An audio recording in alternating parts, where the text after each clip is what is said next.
¿Qué harías si de repente el lugar al que llamas hogar se convirtiera en tu mayor amenaza? Imagina despertar una mañana y descubrir que tus vecinos, tus compañeros de trabajo, incluso el tendero de la esquina ahora te considera un enemigo. Imagina que tu nombre en un documento oficial ya no es una cuestión de identidad, sino una sentencia de muerte. Para miles de familias en la Europa ocupada por los nazis, esta pesadilla se convirtió en su realidad cotidiana. No tuvieron tiempo para prepararse. No hubo advertencias claras.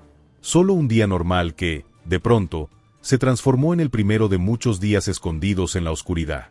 Esta es la historia de esos espacios ocultos.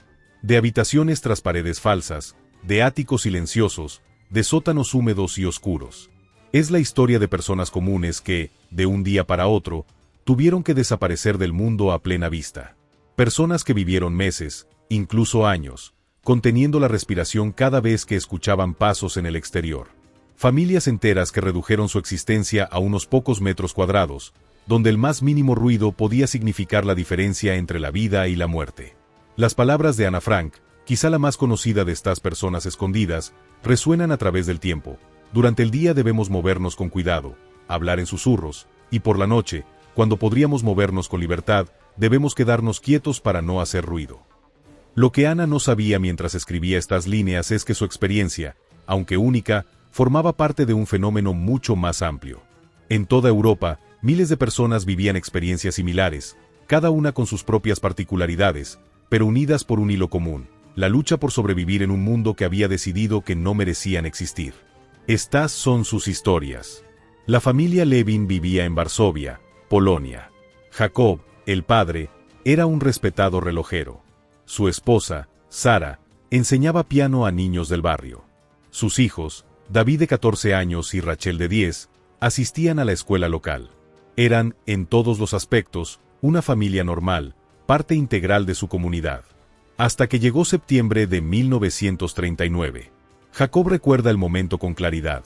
Estaba reparando el reloj de bolsillo de un cliente cuando escuché el primer bombardeo. Al principio pensé que era un trueno. Luego, las sirenas. Luego, el caos. En cuestión de semanas, la vida de los Levin dio un vuelco dramático. Primero fueron las restricciones. No podían caminar por ciertas calles, no podían entrar en determinados comercios, no podían sentarse en los bancos de los parques. Luego vino la obligación de llevar la estrella amarilla cosida a la ropa. Rachel me preguntó por qué teníamos que usar esa estrella, recuerda Sara. Le dije que era un símbolo de orgullo. Pero ella me miró y dijo: entonces, ¿por qué la gente nos mira con odio cuando la ven? Finalmente, llegó la orden de trasladarse al gueto. La familia Levin se vio obligada a abandonar su cómodo apartamento de 3 habitaciones para mudarse a una sola habitación que debían compartir con otra familia. Las condiciones en el gueto se deterioraban a diario. La comida escaseaba. Las enfermedades se propagaban. Las acciones, como llamaban a las redadas los nazis, se volvieron cada vez más frecuentes y brutales. Supe que teníamos que irnos cuando vi a los soldados llevarse a los Abramovich, dice Jacob. Eran nuestros vecinos, buenas personas. El señor Abramovich y yo habíamos hablado la tarde anterior sobre cómo conseguir más comida para los niños. Al día siguiente, toda la familia había desaparecido. Jacob tenía un amigo, un polaco no judío llamado Marek, que había sido cliente habitual de su relojería antes de la guerra. En un acto de increíble valentía, Marek ofreció esconder a la familia Levin en su casa. No lo pensé 2 veces, diría Marek años después. Jacob era mi amigo. Sus hijos jugaban con los míos. ¿Cómo podía mirar a mis propios hijos a los ojos si no hacía nada mientras sus amigos eran llevados a los campos? Pero esconder a una familia judía en la Polonia ocupada no era simple. La pena por ayudar a judíos era la muerte, no solo para quien ayudaba, sino para toda su familia. Marek tenía esposa y 3 hijos. Estaba poniendo en riesgo a 7 personas para salvar a 4. La solución fue un sótano. Marek, que era carpintero, construyó una habitación oculta detrás de una falsa pared en su sótano. El espacio apenas medía 3 por 4 metros. No tenía ventanas. La única entrada era a través de un panel deslizante en la pared, oculto detrás de estanterías. Para los Levin, mudarse a ese espacio significó desaparecer completamente del mundo. Lo más difícil, recuerda Sara, fue explicarles a los niños que ya no podían hacer ruido. Nada de correr, nada de gritar, ni siquiera hablar en voz alta. Rachel solía cantar todo el tiempo. Tuve que enseñarle a cantar en su mente. La familia Levin permaneció en ese sótano durante 2 años y 7 meses. El tiempo pierde su significado cuando vives así, explica Jacob. Los días se vuelven semanas, las semanas se convierten en meses, y tú sigues ahí, en ese pequeño espacio, escuchando los sonidos de la vida normal encima de ti, preguntándote si alguna vez volverás a ser parte de ella. La rutina diaria de los Levin estaba dictada por la necesidad de silencio absoluto durante las horas en que la familia de Marek no estaba sola en casa. Esto significaba permanecer prácticamente inmóviles desde temprano en la mañana hasta bien entrada la noche. Solo podían moverse libremente, y aún así con extrema cautela, durante la noche cuando todos en la casa principal dormían. Aprendes a moverte como un fantasma, dice David, que pasó sus años de adolescencia en ese sótano. A pisar de cierta manera para que el suelo no cruja. A respirar sin hacer ruido. A existir sin existir. Las necesidades básicas suponían desafíos enormes. Un cubo servía como retrete, que debía vaciarse por la noche. El agua para beber y lavarse era traída por Marek o su esposa Anya en pequeñas cantidades para no levantar sospechas. La comida, siempre escasa en tiempos de guerra, debía estirarse aún más para alimentar a 4 bocas adicionales sin que nadie notara ese consumo extra. Anya nos traía las sobras de sus comidas, a veces un poco de pan o patatas, recuerda Sara. Siempre se disculpaba por no poder traer más. Yo siempre le decía que era más que suficiente, aunque todos estábamos constantemente hambrientos. La educación de los niños se convirtió en otra preocupación. Sin poder asistir a la escuela, David y Rachel corrían el riesgo de quedar rezagados. Sara, que había sido maestra antes de dedicarse a dar clases de piano, convirtió el sótano en una escuela improvisada. Sin libros de texto ni materiales, enseñaba de memoria. Jacob dibujaba mapas en pedazos de papel que Marek les proporcionaba. Las matemáticas se practicaban resolviendo problemas imaginarios. Mi madre me hacía recitar poesía en voz baja, dice Rachel. Me decía, algún día, cuando todo esto termine, la gente querrá saber que incluso aquí, incluso ahora, seguimos siendo seres humanos con cultura y conocimiento. Los cambios estacionales traían sus propios desafíos. En verano, el calor hacía del sótano un horno sofocante. En invierno, el frío penetrante se instalaba en sus huesos. La humedad era una constante que provocaba enfermedades respiratorias que debían tratarse en silencio, suprimiendo la tos con paños para no hacer ruido. Pero quizá el mayor desafío era el psicológico. El confinamiento prolongado, la incertidumbre sobre el futuro, el miedo constante a ser descubiertos, todo ello ejercía una presión enorme sobre la salud mental de la familia. Hubo momentos en que pensé que me volvería loco, confiesa Jacob. Me preocupaba especialmente por los niños. Un niño necesita luz solar, necesita correr, necesita jugar. Estar encerrado así, temía el daño que les estaba haciendo. Sara encontraba consuelo en la oración silenciosa y en mantener algunas tradiciones. En secreto, sin velas que pudieran delatarlos, la familia celebraba el Sabbat cada viernes. Era nuestro pequeño acto de resistencia, dice. Nos recordaba quiénes éramos, que nuestra identidad no podía ser borrada, incluso si estábamos escondidos. Para David, la adolescencia en el escondite fue particularmente difícil. Tenía 14 años cuando nos escondimos. Esa edad en la que tu cuerpo cambia, en la que empiezas a pensar en chicas, en el futuro. Y de repente, tu mundo se reduce a unos metros cuadrados. ¿Mi futuro? Solo podía pensar en si habría un mañana. Rachel, más joven, se adaptó de manera diferente. Creé un mundo imaginario, cuenta. Tenía amigos invisibles, lugares que visitaba en mi mente. Cuando les hablaba de ellos, mis padres al principio se preocuparon, pero luego entendieron que era mi forma de escapar. La relación entre los Levin y la familia de Marek evolucionó con el tiempo. Al principio, la interacción era mínima, limitada a las necesidades básicas. Pero a medida que pasaban los meses, se desarrolló un vínculo profundo. Los hijos de Marek, que conocían el secreto, dejaban a veces pequeños regalos para David y Rachel, un dibujo, una flor seca, una vez incluso un pequeño juguete tallado en madera. Esos pequeños gestos significaban el mundo para nosotros, dice Sara. Nos recordaban que aún había bondad en el exterior. Sin embargo, el peligro era constante. En una ocasión, un vecino curioso preguntó a Marek por qué compraba más comida de lo habitual para su familia. Otra vez, un oficial alemán se presentó en la casa para requisar muebles para su oficina y pasó cerca del escondite. Los Levin permanecieron completamente inmóviles durante horas, apenas respirando, mientras escuchaban los pasos pesados sobre sus cabezas. Cada visita inesperada, cada ruido fuera de lo normal, cada sirena en la distancia nos paralizaba de terror, recuerda Jacob. Vivíamos al borde de un precipicio, sabiendo que un solo error, un simple estornudo en el momento equivocado, podría enviarnos a todos a la muerte. La historia de los Levin no era única. En toda Europa ocupada, familias judías se enfrentaban a situaciones similares. Cada escondite era distinto, cada solución era un testimonio de la creatividad humana frente a la adversidad extrema. En Ámsterdam, la familia Bos se ocultaba en un espacio entre dos edificios. Isaac Bos, un arquitecto, había notado durante la construcción de su edificio de apartamentos que había un error en los planos. Un espacio de aproximadamente 1 metro de ancho entre su edificio y el adyacente que no aparecía en los documentos oficiales.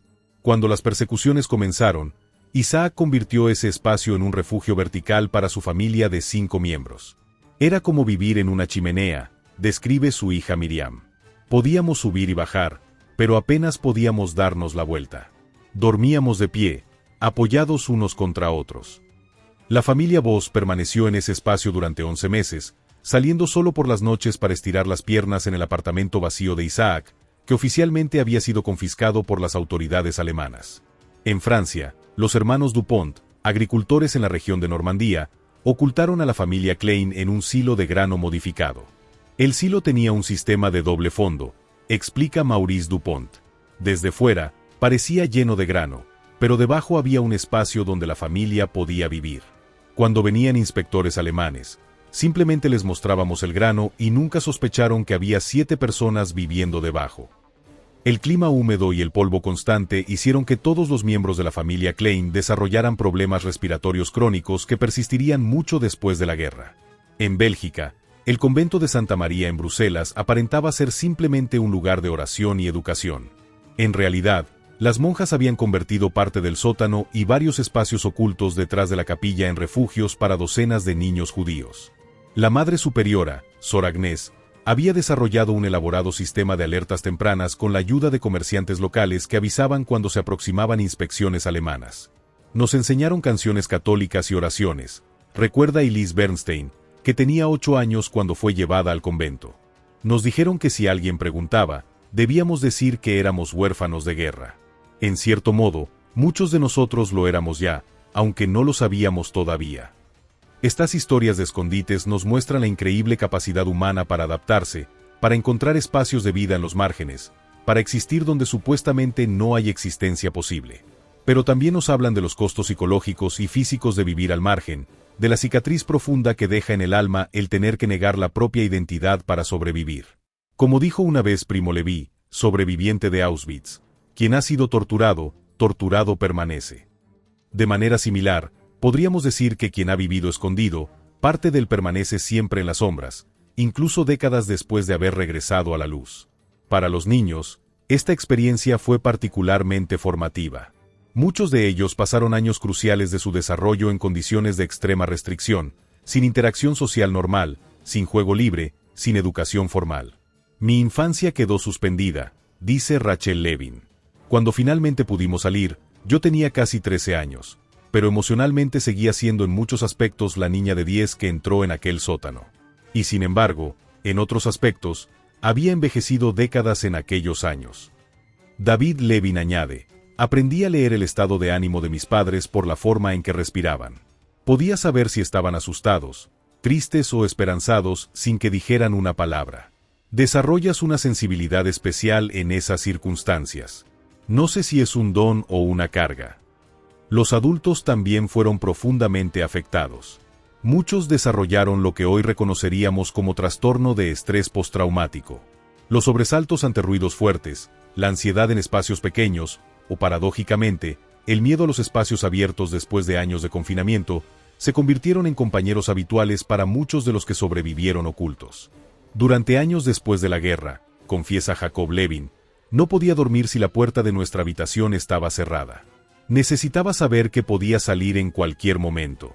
Sara, en cambio, se sentía insegura en espacios abiertos. Siempre buscaba paredes, rincones, lugares para esconderse. A medida que la guerra avanzaba, las condiciones para las familias escondidas y para quienes las protegían se volvían cada vez más precarias. La escasez de alimentos afectaba a todos, pero especialmente a aquellos que no existían oficialmente y, por tanto, no tenían cartillas de racionamiento. Las enfermedades no podían tratarse con atención médica profesional por miedo a ser descubiertos. Los bombardeos aliados, aunque traían la esperanza de liberación, también suponían un peligro añadido. Durante los bombardeos, recuerda David Levin, todos corrían a los refugios. Nosotros teníamos que quedarnos en nuestro escondite. Si el edificio era alcanzado, moriríamos sepultados. Era otra capa más de miedo sobre el miedo constante en el que ya vivíamos. En Grecia, la historia de la familia Aladev nos muestra otro tipo de escondite, uno a plena vista. Los Aladev eran comerciantes de telas en Salónica, una ciudad con una vibrante comunidad judía sefardí que había prosperado durante siglos. Cuando los alemanes ocuparon Grecia en 1941, la comunidad judía de Salónica, una de las más antiguas de Europa, se convirtió en objetivo prioritario. Mi padre siempre decía que en Salónica, ser judío era algo normal, como respirar, cuenta Elías Aladev.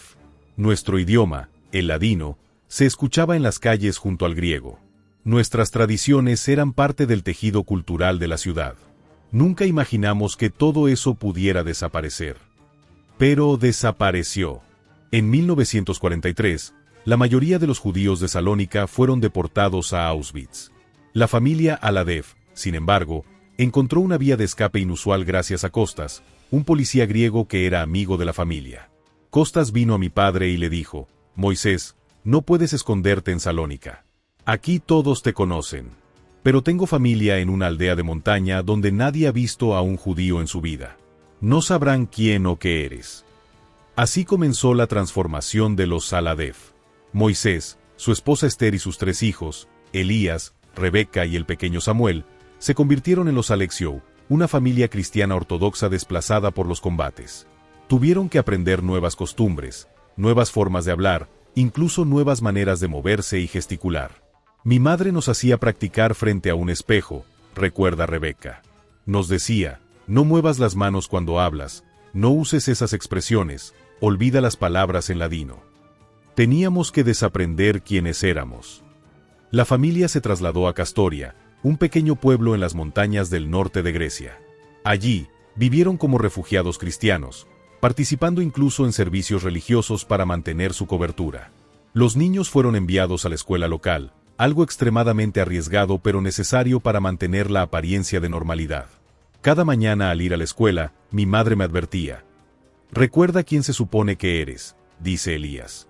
Y cada noche, cuando regresaba, me recordaba en un susurro: «Recuerda quién eres realmente». A diferencia de las familias que vivían en escondites físicos, los Aladev vivían en un escondite psicológico. Su prisión no estaba hecha de paredes, sino de la constante vigilancia de sí mismos, del miedo a cometer un desliz, a dejar entrever su verdadera identidad. Era agotador, admite Rebeca. Siempre actuando, siempre alerta. Incluso dormida, tenía pesadillas en las que gritaba algo en ladino y nos descubrían. El pequeño Samuel, que solo tenía 5 años cuando comenzó esta doble vida, encontró particularmente difícil mantener la farsa. En una ocasión, casi comprometió a toda la familia cuando, fascinado por una festividad ortodoxa, preguntó inocentemente por qué nunca habían celebrado esa fiesta antes de convertirnos en cristianos. Mi madre reaccionó con una rapidez increíble, recuerda Elías.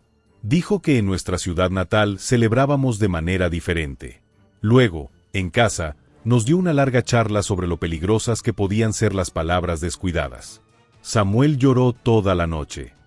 La situación de los Aladev refleja un dilema que enfrentaron muchas familias. El costo de la supervivencia a veces incluía una pérdida temporal, o en algunos casos permanente, de la identidad cultural y religiosa. Para los niños, especialmente, esto podía resultar profundamente confuso. Durante mucho tiempo después de la guerra, confiesa Samuel, no estaba seguro de quién era realmente. Había vivido más tiempo como Samuel Alexiou que como Samuel Aladef.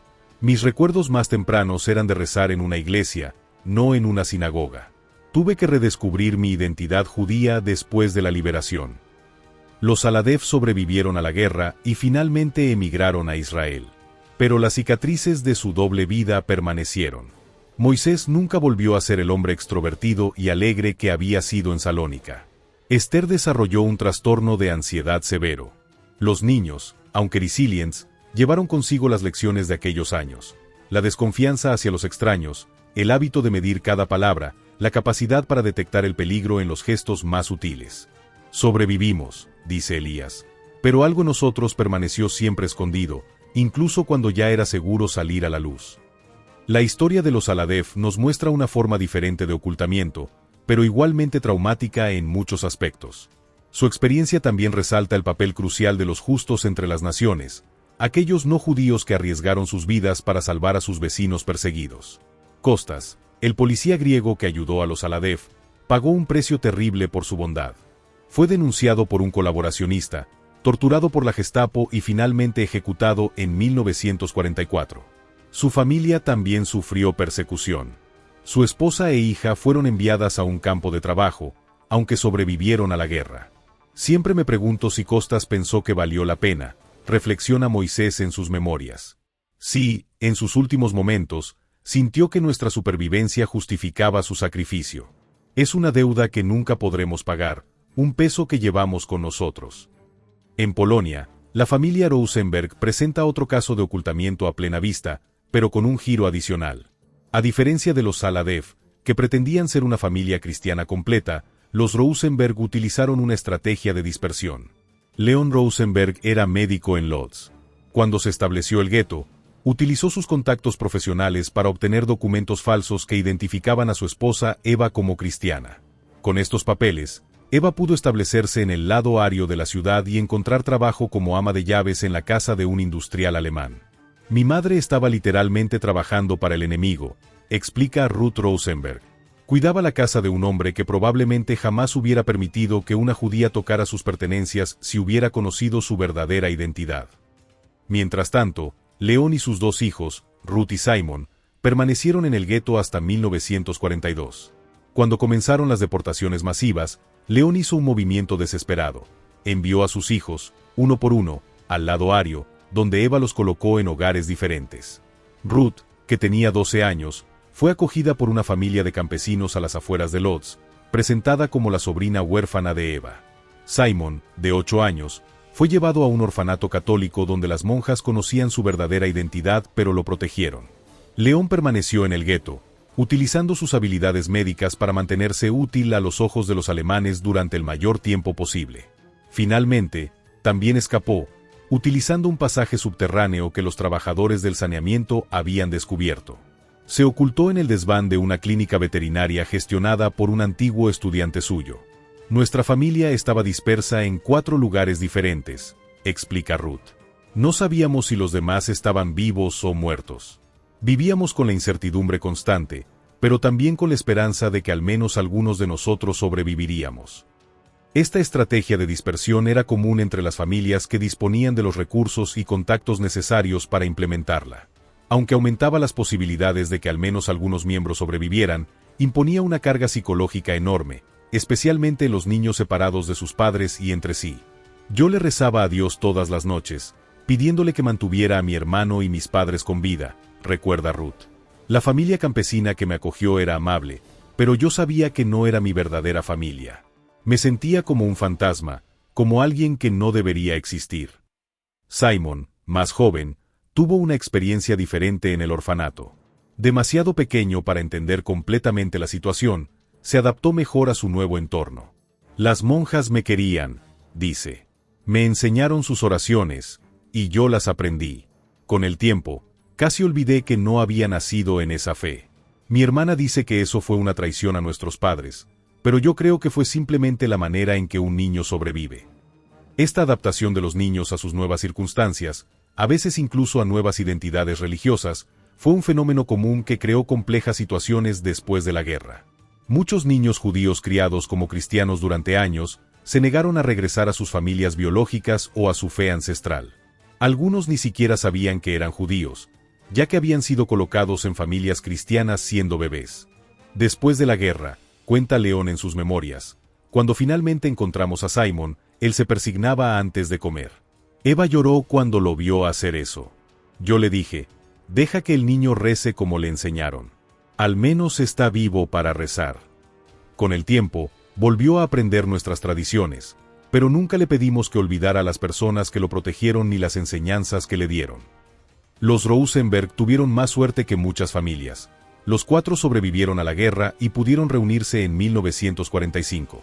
Sin embargo, como tantos otros, descubrieron que la reunificación no significaba un simple regreso a la normalidad. Éramos como extraños, recuerda Ruth.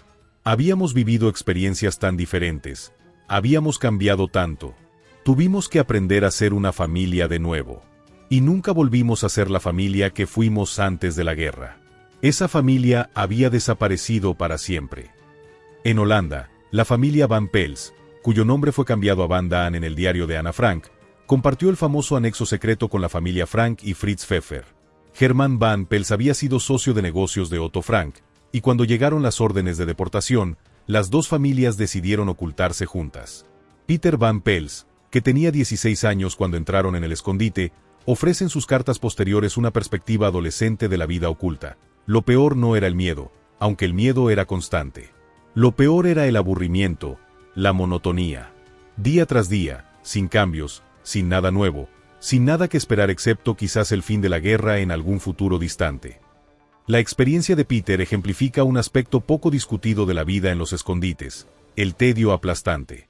Para las personas acostumbradas a vidas activas, a interacciones sociales regulares, a la variedad de experiencias que conforman una existencia normal, la extrema limitación de los escondites representaba un desafío psicológico enorme. Mi padre, escribe Peter, era un hombre de acción, siempre en movimiento. Verlo reducido a pasearse en calcetines en ese pequeño espacio, sin nada que hacer, sin propósito, fue como ver a un león enjaulado. Se marchitaba día a día. Esta observación nos ayuda a entender por qué algunos escondites fracasaron no por descubrimiento externo, sino por colapso interno. Hay registros de personas que, después de meses de ocultamiento, simplemente no pudieron soportarlo más y optaron por entregarse, aun conociendo las consecuencias probables. Hubo un momento, confiesa Jacob Levin, en que estuve a punto de salir. Fue durante el segundo invierno en el sótano. Hacía tanto frío que nos dolían los huesos. David tenía fiebre alta y no teníamos medicinas. Pensé, quizás sería mejor acabar de una vez que ver a mi hijo morir lentamente. Llegué a ponerme el abrigo.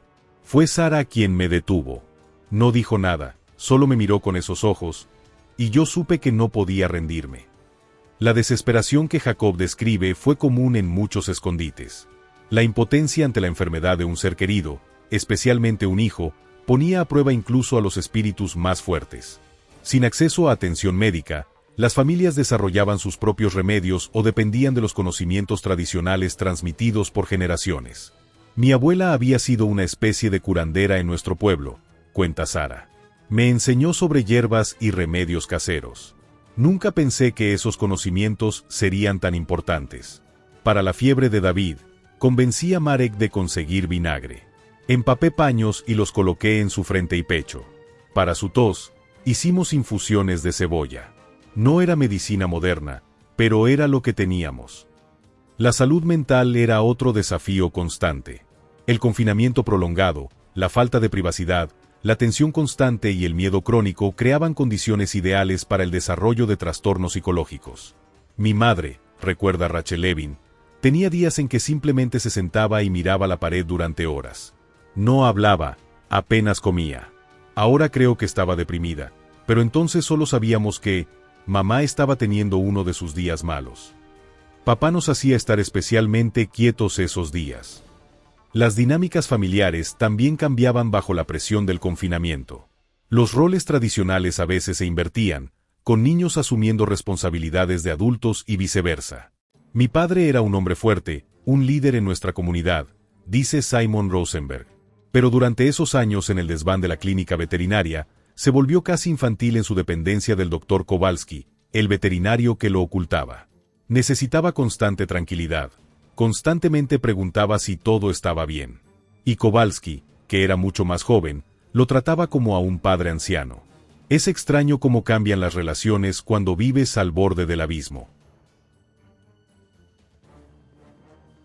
Estas inversiones de roles y responsabilidades dejaron marcas duraderas en muchas familias. Después de la guerra, algunos padres nunca recuperaron plenamente su autoridad o confianza. Algunos niños, obligados a madurar prematuramente, tuvieron dificultades para regresar a una existencia más despreocupada. En Bélgica, la familia Cohen presenta otro modelo de supervivencia. A diferencia de los escondites estáticos como los de los Levin o los Frank, los Cohen optaron por lo que podríamos llamar un escondite móvil. Isaac Cohen era violinista en la Orquesta Sinfónica de Amberes. Su esposa, Elena, era cantante de ópera. Cuando comenzaron las deportaciones en Bélgica, utilizaron sus contactos en el mundo artístico para obtener documentos falsos que los identificaban como miembros de una compañía de teatro itinerante. Era una cobertura perfecta para estar constantemente en movimiento, explica su hija Débora. Los artistas ambulantes siempre han sido vistos como personas sin raíces, extranjeras, diferentes. Nuestra extrañeza se convertía así en parte de nuestro disfraz. Durante casi 3 años, los Cohen viajaron por pueblos y pequeñas ciudades de Bélgica, Francia y una vez incluso cruzaron a Suiza, representando obras de teatro y dando pequeños conciertos. Su hija Débora, que tenía 9 años al comenzar la guerra, y su hijo Aarón, de 7, participaban en las actuaciones. Literalmente, actuábamos para salvar nuestras vidas, recuerda Débora.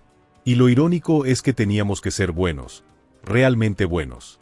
Si no atraíamos suficiente público, si no ganábamos suficiente dinero, no podríamos permitirnos seguir moviéndonos, y movernos era nuestra seguridad.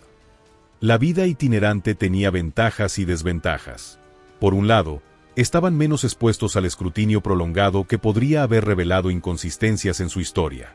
Por otro, estaban constantemente expuestos a nuevas personas y situaciones, cada una potencialmente peligrosa. Aprendimos a evaluar a una persona en segundos, dice Aarón. Entrábamos en un nuevo pueblo y teníamos que decidir instantáneamente, ¿el alcalde parece simpatizante nazi? ¿El posadero hace demasiadas preguntas? ¿Ese grupo de jóvenes en la esquina representa un peligro? Nuestra vida dependía de esos juicios rápidos. A diferencia de las familias en escondites físicos, los Cohen vivían al aire libre, interactuando diariamente con el mundo. Esto planteaba sus propios desafíos psicológicos. Lo más difícil, explica Elena, era mantener la actuación en todo momento. No podíamos permitirnos ni un momento de descuido. Incluso en la habitación de la posada, hablábamos como si fuéramos nuestros personajes por si las paredes eran delgadas. Dormíamos como nuestros personajes. Soñábamos como nuestros personajes. A veces me preguntaba si seguía existiendo la verdadera Elena Cohen o si se había desvanecido para siempre bajo las capas de mi personaje. Esta forma de ocultamiento, aunque físicamente menos restrictiva, creaba su propia forma de prisión psicológica. Los Cohen vivían en un estado de actuación perpetua, un escenario permanente donde el público era potencialmente letal. Mi hermano y yo convertimos todo en un juego, recuerda Débora. Teníamos una puntuación, tantos puntos si podías convencer a alguien de que realmente eras un niño artista, puntos extras si te pedían un autógrafo, puntos deducidos si alguien parecía sospechar. Era nuestra forma de lidiar con el terror constante, transformándolo en algo que podíamos controlar, aunque fuera solo en nuestra imaginación. La familia Cohen sobrevivió a la guerra y eventualmente emigró a Estados Unidos, donde Isaac y Elena continuaron sus carreras musicales. Curiosamente, tanto Débora como Aarón siguieron carreras artísticas, ella como actriz de teatro y él como músico. El arte nos salvó la vida, literalmente, reflexiona Débora. Después de eso, ¿cómo podríamos dedicarnos a otra cosa? El escenario, que había sido nuestro refugio durante esos años terribles, siguió siendo un lugar donde nos sentíamos seguros, donde teníamos el control. Creo que es nuestra forma de honrar esa experiencia y a la vez sanar de ella. La historia de los Cohen nos recuerda que los escondites tomaron muchas formas durante el Holocausto. Algunas familias se ocultaron físicamente, otras se escondieron a plena vista, otras estuvieron en constante movimiento. Cada estrategia tenía sus propios desafíos y dejó sus propias cicatrices. A medida que la guerra se prolongaba, la situación de las familias escondidas se volvía cada vez más precaria. Los recursos escaseaban para todos, pero especialmente para aquellos que dependían totalmente de la generosidad de sus protectores.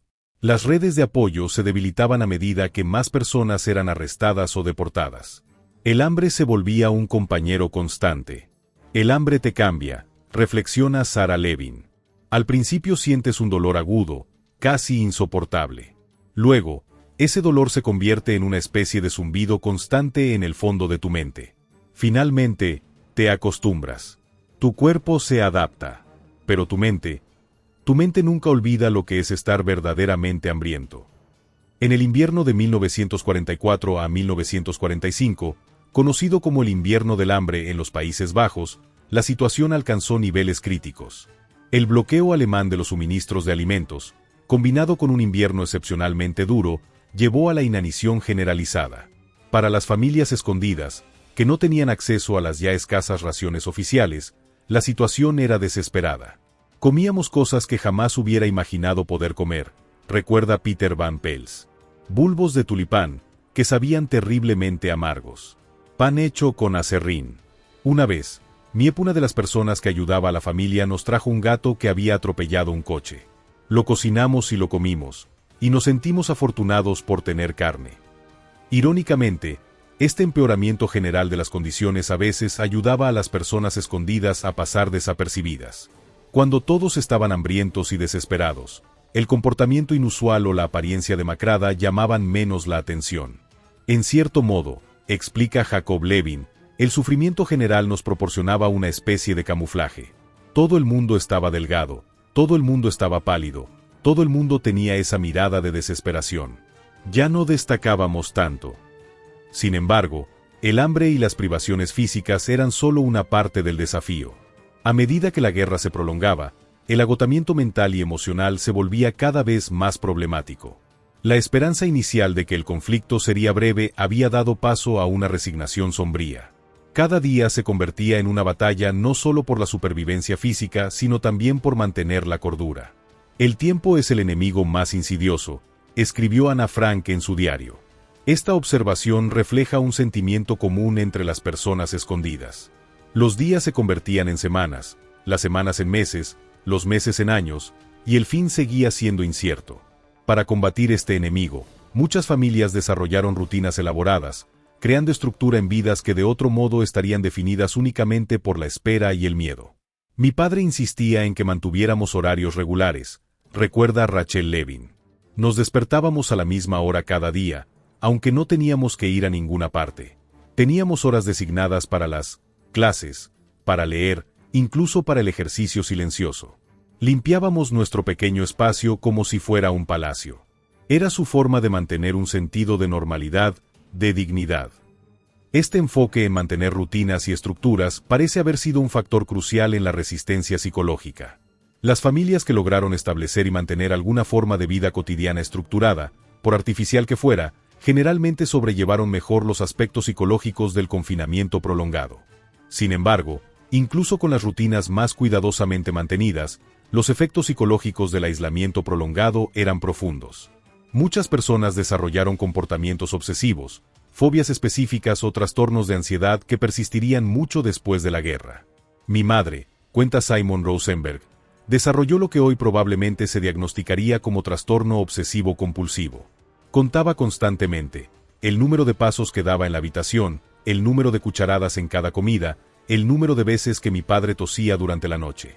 Ella decía que le daba una sensación de control. Después de la guerra, nunca pudo dejar de contar. Era como si una parte de ella siguiera escondida, seguía necesitando ese pequeño control en un mundo que había demostrado ser tan incontrolable. Estas secuelas psicológicas permanentes son un aspecto a menudo pasado por alto del trauma de la vida escondida. Mientras que las cicatrices físicas del Holocausto han sido ampliamente documentadas y reconocidas, las heridas psicológicas, especialmente aquellas específicas de la experiencia de ocultamiento, han recibido menos atención. Pasé más de 2 años sin ver la luz del sol, dice David Levin. Cuando finalmente salimos después de la liberación, el simple acto de estar bajo el cielo abierto me provocó un ataque de pánico tan severo que me desmayé. Me llevó años poder estar cómodo en espacios abiertos. Incluso hoy, 6 décadas después, prefiero las habitaciones pequeñas, las ventanas con cortinas, los techos bajos. Mi cuerpo sigue buscando los confines del sótano donde se sentía seguro. Este fenómeno de adaptación a los espacios reducidos es común entre los sobrevivientes que pasaron periodos prolongados escondidos. Muchos informan sentirse incómodos en espacios amplios y abiertos, una inversión de la claustrofobia que podría llamarse agorafobia adaptativa. Por el contrario, algunos desarrollaron una intensa claustrofobia, incapaces de soportar incluso brevemente los espacios confinados que les recordaban su escondite. No puedo entrar en un ascensor, confiesa Rachel Levin. Simplemente no puedo. Las puertas empiezan a cerrarse y siento que vuelvo a ese sótano. Pero esta vez, sé que no habrá liberación, que estaré atrapada para siempre. Es irracional, lo sé, pero el miedo es más fuerte que la razón. Esta dualidad de respuestas, algunos que buscan la seguridad de los espacios reducidos, otros que los evitan a toda costa, ilustra la complejidad del trauma y cómo las mismas experiencias pueden producir adaptaciones psicológicas opuestas. A medida que la guerra se acercaba a su fin, las familias escondidas enfrentaban nuevos desafíos y peligros. Con la retirada de las fuerzas alemanas, la violencia a menudo se intensificaba. Los colaboracionistas locales, temiendo represalias después de la liberación, a veces redoblaban sus esfuerzos por identificar y denunciar a judíos escondidos como una forma de demostrar su lealtad hasta el final. Los últimos meses fueron quizás los más peligrosos, recuerda Marek, el hombre que escondió a los Levin. Los alemanes sabían que habían perdido la guerra, pero aún querían cumplir su misión de eliminar a los judíos. Era como si quisieran asegurarse de completar al menos esa tarea antes de rendirse. Y algunos de nuestros propios vecinos, que habían colaborado, estaban desesperados por cubrir sus huellas eliminando a testigos potenciales. Esta intensificación del peligro hacia el final del conflicto explica por qué muchas familias fueron descubiertas y deportadas incluso cuando la liberación parecía estar a la vista. La famosa familia Frank, por ejemplo, fue arrestada en agosto de 1944, menos de un año antes del fin de la guerra en Europa. Lo más cruel, reflexiona Jacob Levin, eran las falsas esperanzas. Escuchábamos rumores sobre avances aliados, sobre derrotas alemanas, y pensábamos, solo un poco más, solo unas semanas más. Y luego pasaban esas semanas, y seguíamos escondidos, seguíamos esperando. Cada vez que nos emocionábamos por las buenas noticias, el choque con la realidad de nuestra situación era más doloroso. Para algunas familias, la liberación llegó gradualmente, con el sonido de tropas aliadas o soviéticas acercándose día a día. Para otras, fue un momento repentino cuando sus protectores entraron precipitadamente en sus escondites con la noticia de que la guerra había terminado. Marek entró corriendo al sótano, recuerda David Levin. No golpeó con nuestro código habitual, simplemente abrió el panel y entró. Mi primer pensamiento fue, este es el fin, nos han descubierto. Estaba tan condicionado a esperar lo peor. Pero él estaba sonriendo, llorando al mismo tiempo. Dijo, se acabó. Los rusos están aquí. Pueden salir. Ninguno de nosotros se movió al principio. No podíamos procesarlo. Después de tanto tiempo, la idea de simplemente caminar fuera era incomprensible. La transición de la vida escondida a la libertad presentaba sus propios desafíos. Después de años de extrema restricción, las opciones y posibilidades más básicas podían resultar abrumadoras. Mi primer día fuera del ático, cuenta Leon Rosenberg, me llevaron a un comedor de socorro. Me preguntaron qué quería comer. Había una opción, sopa o pan con un poco de margarina. Una elección tan simple, pero me paralicé. Había pasado tanto tiempo sin tener opciones que había olvidado cómo tomar incluso la decisión más básica. Finalmente, la mujer que servía la comida eligió por mí, probablemente pensando que estaba confundido por el hambre. En realidad, estaba abrumado por la libertad de elegir. Este fenómeno, que podríamos llamar parálisis de la libertad, fue común entre muchos sobrevivientes. Después de vivir bajo restricciones extremas, donde cada aspecto de la vida estaba dictado por la necesidad de ocultamiento, la repentina autonomía podía resultar tan desafiante como el confinamiento mismo.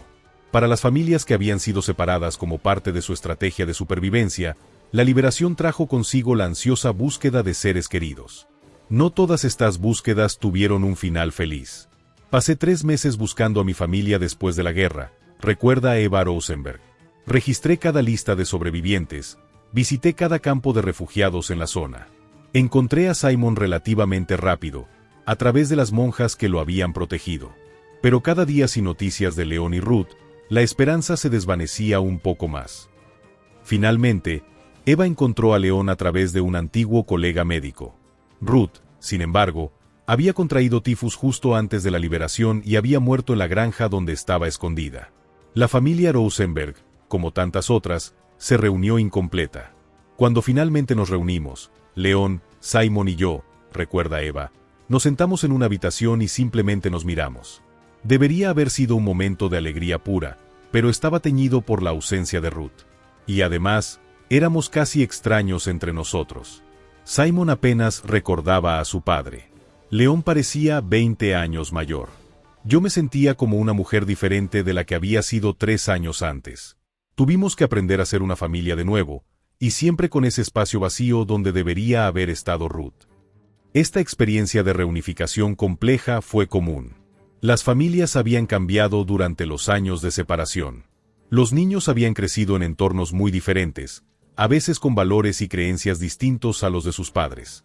Los adultos habían desarrollado diferentes mecanismos de supervivencia, diferentes perspectivas. Mi padre y yo tuvimos muchos conflictos después de la guerra, cuenta Simon Rosenberg. Él quería que volviera inmediatamente a todas las prácticas religiosas judías, que olvidara todo lo que las monjas me habían enseñado. Pero esas mujeres me habían salvado la vida, me habían mostrado bondad cuando más la necesitaba. No podía simplemente descartarlo todo como si hubiera sido un error. Tomamos caminos diferentes. Él se volvió más ortodoxo en su judaísmo, yo desarrollé una visión más universalista de la religión. Nos costó décadas llegar a un entendimiento mutuo. Las secuelas inmediatas de la guerra presentaban desafíos prácticos enormes. Muchas familias descubrieron que sus hogares habían sido ocupados por otras personas o completamente destruidos. Sus pertenencias habían sido robadas o confiscadas. Los negocios familiares habían sido arianizados o cerrados. Regresamos a Lodz solo para descubrir que ya no había nada para nosotros allí, dice León Rosenberg. Nuestra casa estaba ocupada por una familia polaca que se negó a marcharse. Mi consultorio médico había sido convertido en oficinas administrativas. Nuestras cuentas bancarias habían sido confiscadas. Literalmente, no teníamos nada excepto la ropa que llevábamos puesta. Esta pérdida total de bienes materiales y de posición social fue devastadora para muchas familias, especialmente aquellas que habían gozado de cierta prosperidad antes de la guerra. Tuvieron que empezar completamente de cero, a menudo en países extranjeros donde no hablaban el idioma y donde sus calificaciones profesionales no eran reconocidas. Mi padre había sido un respetado relojero en Varsovia, cuenta David Levin. En Nueva York, tuvo que empezar como aprendiz nuevamente, trabajando por una fracción de lo que había ganado antes. A los 50 años, estaba haciendo el mismo trabajo que había hecho a los 15. Era humillante para él, aunque nunca se quejaba en voz alta. Para los niños que habían pasado sus años formativos escondidos, la reintegración al mundo normal presentaba desafíos educativos y de desarrollo significativos. Cuando finalmente pude ir a la escuela después de la guerra, recuerda Rachel Levin, me colocaron en una clase con niños mucho más jóvenes que yo porque había perdido años de educación formal. Físicamente, yo era una adolescente sentada entre niños. Socialmente, no sabía cómo interactuar con ellos. No entendía sus juegos, sus bromas, sus referencias. Me sentía como un adulto atrapado en un mundo de niños, y al mismo tiempo, como una niña pretendiendo ser adulta. Muchos de estos niños desarrollaron lo que hoy llamaríamos síndrome del impostor, la sensación constante de estar fingiendo una normalidad que no sentían realmente, el temor de ser descubiertos como diferentes o inadecuados. Durante años después de la guerra, confiesa David Levin, tenía pesadillas recurrentes en las que alguien descubría que yo no pertenecía realmente al mundo normal, que mi verdadero lugar era en un escondite oscuro. En mi sueño, me arrastraban de vuelta a ese sótano y me decían, este es tu lugar real. Lo otro fue solo un interludio. Este sentimiento de no pertenecer completamente al mundo postguerra, de ser siempre en cierto sentido un extraño, es una experiencia compartida por muchos sobrevivientes del Holocausto, pero quizás especialmente por aquellos que pasaron periodos prolongados escondidos durante sus años formativos. Las personas que habían escondido y protegido a familias judías enfrentaban sus propios desafíos después de la guerra. Algunos fueron celebrados como héroes en sus comunidades, pero otros enfrentaron hostilidad por parte de vecinos que veían su ayuda a los judíos como una traición.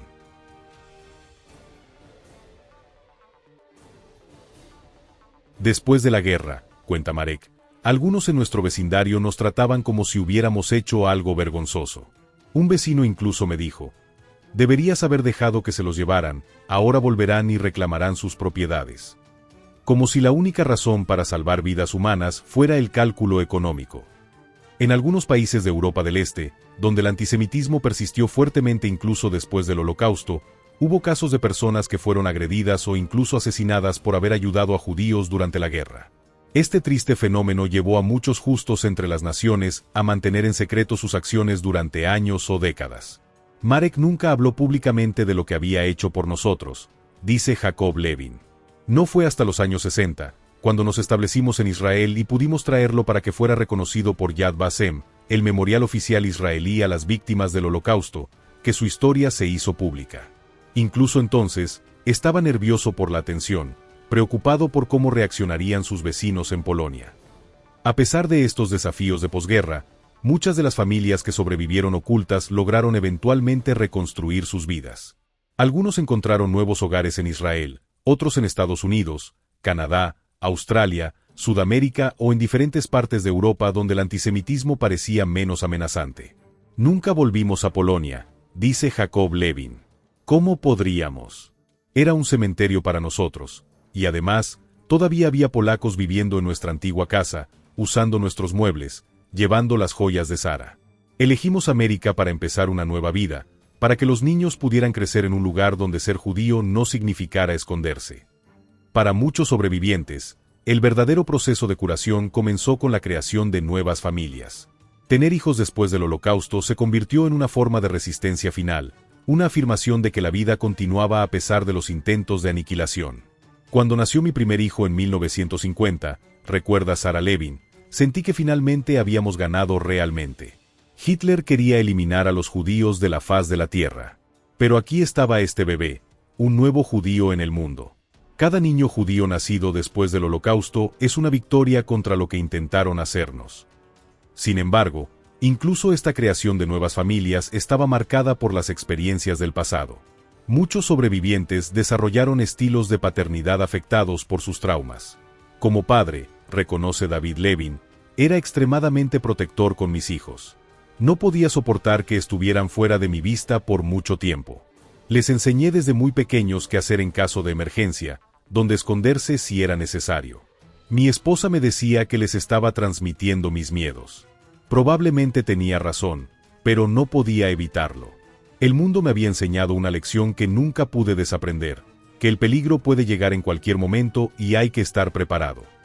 Esta transmisión intergeneracional del trauma es otro aspecto importante del legado de los escondidos. Los hijos y nietos de los sobrevivientes a menudo informan haber crecido con ciertas conductas y expectativas moldeadas por las experiencias de sus padres y abuelos durante el Holocausto. En nuestra casa, cuenta la hija de Rachel Levin, nunca se desperdiciaba comida. Jamás. Tirar comida era casi un pecado capital. Y siempre había despensas llenas de alimentos no perecederos, por si acaso. Mi madre siempre decía que nunca se sabe cuándo puede llegar la próxima escasez. Como niña, no entendía por qué era tan importante. Ahora lo entiendo perfectamente. Estos hábitos, acumular comida, usar las cosas hasta que están completamente gastadas, guardar cualquier objeto que pudiera ser útil algún día, son comunes entre los sobrevivientes y a menudo se transmiten a las siguientes generaciones. Son adaptaciones prácticas que tuvieron sentido durante tiempos de privación extrema y que resultaron difíciles de abandonar incluso en circunstancias de seguridad y abundancia relativas. Con el paso de las décadas, muchos sobrevivientes que habían permanecido en silencio sobre sus experiencias comenzaron a sentir la necesidad de compartir sus historias. Este impulso venía en parte del envejecimiento, la conciencia de que si no contaban sus historias, estas podrían perderse para siempre, y en parte de la aparición en los años 70 y 80 de movimientos negacionistas del Holocausto. Durante casi 30 años no hablé de lo que nos había pasado, dice Jacob Levin. No con mis nuevos amigos en América, no con mis colegas, ni siquiera mucho con mis propios hijos. ¿Para qué remover el pasado? Pensaba. Pero entonces empecé a leer sobre personas que decían que el Holocausto nunca había ocurrido, o que estaba exagerado. Y pensé, si no hablo ahora, si todos los que pasamos por esto guardamos silencio, entonces tal vez en una generación o dos, la gente realmente empezará a creer esas mentiras. Jacob, como muchos otros sobrevivientes, comenzó a dar charlas en escuelas, a participar en programas de historia oral, a escribir sus memorias.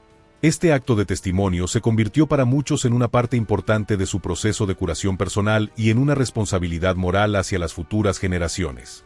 Las historias de familias escondidas como los Levin, los Rosenberg, los Cohen, los Aladef y tantas otras nos ofrecen una ventana a un aspecto particular del Holocausto.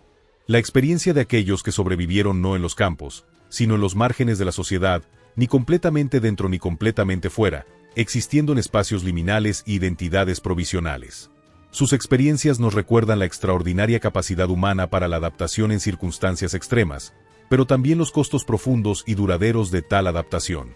Nos muestran cómo los vínculos familiares pueden ser simultáneamente tensados hasta casi romperse y fortalecidos por la adversidad compartida. Nos hablan de la fragilidad de lo que consideramos normal y seguro, de cómo un mundo entero puede transformarse casi de la noche a la mañana. Quizás lo más importante, estas historias nos recuerdan el poder de la elección humana. En cada caso, hubo personas que eligieron ayudar, que decidieron arriesgar sus propias vidas para salvar a otros. Y hubo personas que eligieron sobrevivir, que encontraron la fuerza para soportar condiciones casi inimaginables día tras día, mes tras mes, año tras año. Lo que me mantuvo con vida en aquel sótano, reflexiona Jacob Levin, no fue solo el instinto de supervivencia. Fue una decisión consciente cada mañana. Me despertaba y pensaba, hoy elijo vivir. Hoy elijo mantener a mi familia con vida. Hoy elijo creer que habrá un mañana mejor. Sin esa elección, sin esa decisión activa, creo que habríamos sucumbido al desespero. Esta capacidad de elegir, incluso en las circunstancias más restrictivas, es quizás la lección más profunda que podemos extraer de estas historias. Como escribió Viktor Frankl, psiquiatra y sobreviviente de Auschwitz, al hombre se le puede arrebatar todo salvo una cosa, la última de las libertades humanas, la elección de la actitud personal ante un conjunto de circunstancias, para decidir su propio camino. Las familias escondidas ejemplifican esta verdad.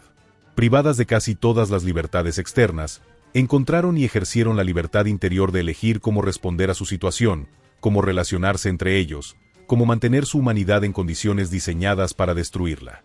Para muchos, la espiritualidad jugó un papel crucial en esta resistencia interior. Aunque practicar abiertamente su religión era imposible o extremadamente peligroso, muchas familias mantuvieron formas adaptadas de observancia religiosa que les proporcionaban consuelo y un sentido de continuidad con su pasado. En nuestro escondite, recuerda Sarah Levin, celebrábamos el Sabbat en silencio. Sin velas, sin cantos, sin nada que pudiera delatarnos. Solo susurrábamos las bendiciones. Pero esos momentos nos conectaban con quienes éramos realmente, con nuestra historia, con nuestras tradiciones. Nos recordaban que, aunque estábamos escondidos, nuestra identidad, nuestra esencia, no podía ser borrada.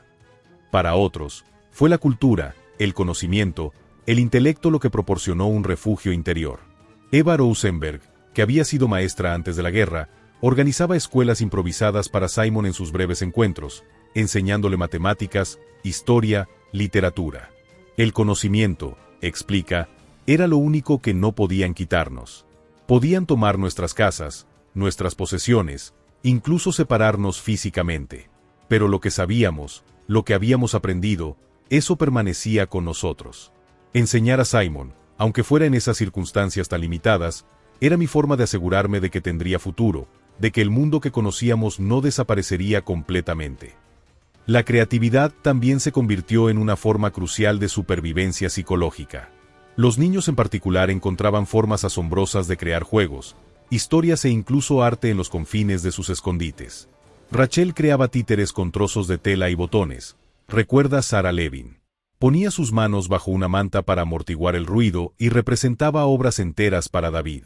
Tenía una imaginación increíble.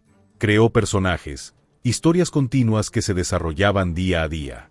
Esas historias nos mantenían a todos expectantes, nos daban algo que esperar más allá de la monótona realidad de nuestro encierro.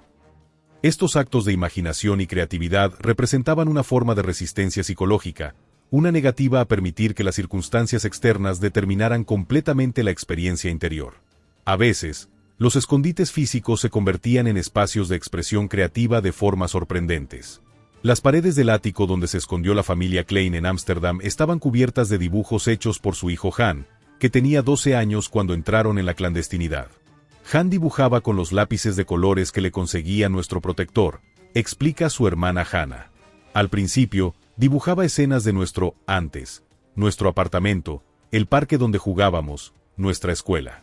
Con el tiempo, empezó a dibujar mundos imaginarios, ciudades fantásticas, paisajes imposibles, criaturas extrañas. Decía que si no podía salir al mundo, traería el mundo a él o crearía uno nuevo. Después de la guerra, Han Klein se convirtió en un renombrado artista surrealista y siempre atribuyó su estilo distintivo a esos años encerrado en el ático, donde aprendió a transformar la realidad limitada en visiones expansivas. Para los adultos, la creatividad a menudo tomaba formas más prácticas. Encontrar maneras de mejorar su situación con recursos extremadamente limitados, desarrollar sistemas para gestionar las necesidades básicas, inventar herramientas improvisadas para hacer la vida un poco más soportable. Mi padre construyó un sistema de ventilación usando latas viejas y trozos de tubería, cuenta David Rosenberg. Hizo una estufa diminuta que apenas producía humo. Creó un calendario tallado en la pared que nos permitía seguir el paso del tiempo. Inventó juegos mentales que podíamos jugar en silencio para mantener nuestras mentes activas. Era como si su mente se negara a aceptar las limitaciones de nuestro espacio físico.